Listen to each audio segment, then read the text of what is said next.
Sağ ol, çok sağ ol. Minnettarım. Var için karbiyatını. Neyse abi, ne sevinmiştim. Hak yerini sonunda buldu.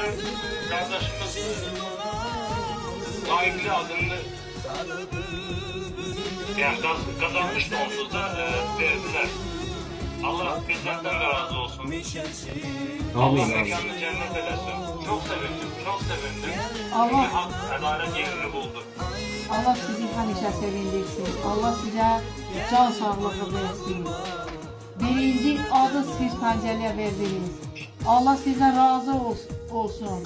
Allah nə arzun varsa Allah sənin arzularını yerinə yetirsin inşallah.